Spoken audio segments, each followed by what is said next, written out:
கர்த்தருக்கு பிரியமானவர்களே, கர்த்தர் இன்றைக்கு உங்களோடு கூட பேசவிருக்கும் வார்த்தையை கேட்கலாமா? உபாகமம் 23 அதிகாரம் 22 வசனமும் 23 வசனமும், நீ பொருத்தனை பண்ணாதிருந்தால் உன் மேல் பாவம் இல்லை, உன் வாயினால் சொன்னதை நிறைவேற்ற வேண்டும். தேவச்சனமே, ஆண்டவராகிய இயேசு கிறிஸ்து நம்மிடத்தில் எதிர்பார்க்கிற ஒரு காரியத்தை குறித்து இந்த இடத்தில் நாம் வாசிக்கிறோம். அதாவது, நாம் ஆண்டவருக்கு என்று ஒரு பொருத்தனை செய்தால் அதை நிறைவேற்ற வேண்டும்.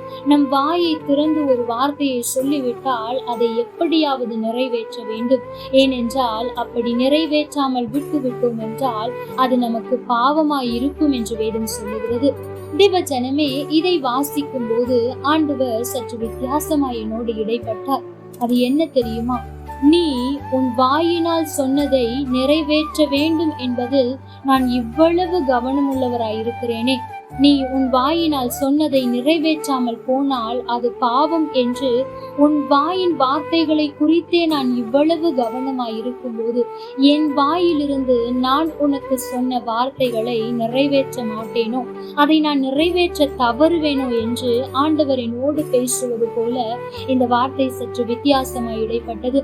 ஆம் தேவச்சனமே, இன்றைக்கும் ஆண்டவர் உங்களுக்கு அநேக வாக்கு தத்தங்களை கொடுத்திருக்கலாம். இன்றைக்கு அது நடப்பதற்கான சூழ்நிலைகள் இல்லாமல் இருக்கலாம். ஆனால் ஒன்றை புரிந்து கொள்ளுங்கள், அவர் உங்களுக்கு பொருத்தனை செய்து விட்டால், அதாவது நான் உனக்கு இப்படி செய்வேன், பூமியில் உள்ள சகல சாதிகளிலும் உன்னை கீர்த்தியும் புகழ்ச்சியிலும் மகிமையிலும் சிறந்திருக்க பண்ணுவேன், நீ ஆசீர்வாதமாய் இருப்பாய், ஏற்ற துணையை உனக்கு கொடுப்பேன், கற்பத்தின் கனியை கொடுப்பேன் என்று அவர் உங்களுக்கு வாக்கு பண்ணி இருப்பாரானால் அதை நிச்சயமாய் நிறைவேற்றுவார்.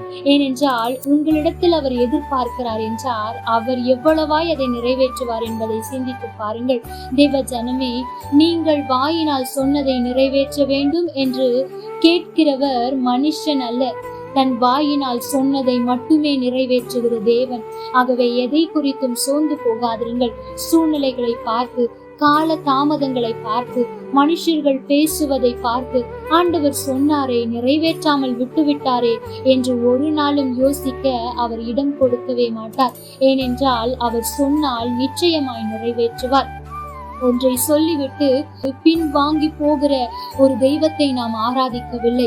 சொன்னால் சொன்னதை அப்படியே செய்து முடிக்கிற தெய்வத்தை ஆராதித்துக் கொண்டிருக்கிறோம். தேவ ஜனமே, சொல்லிவிட்டு அதை நிறைவேற்றாமல் போனால் பாவம் என்று அவருக்கு தெரியும். அந்த பாவத்தை அவர் ஒரு நாளும் ஒருபோதும் செய்ய மாட்டார். தன் வாயினால் சொன்ன ஒவ்வொரு வார்த்தைகளையும், உங்களுக்கு வாக்கு பண்ணின ஒவ்வொரு வார்த்தைகளையும் அவர் நிறைவேற்றுவது நிச்சயம். கர்த்தர் தாமே உங்களோடு கூட இருந்து உங்களை ஆசீர்வதிப்பாராக. ஆமென். லைக் பண்ணுங்க, ஷேர் பண்ணுங்க, கமெண்ட் பண்ணுங்க.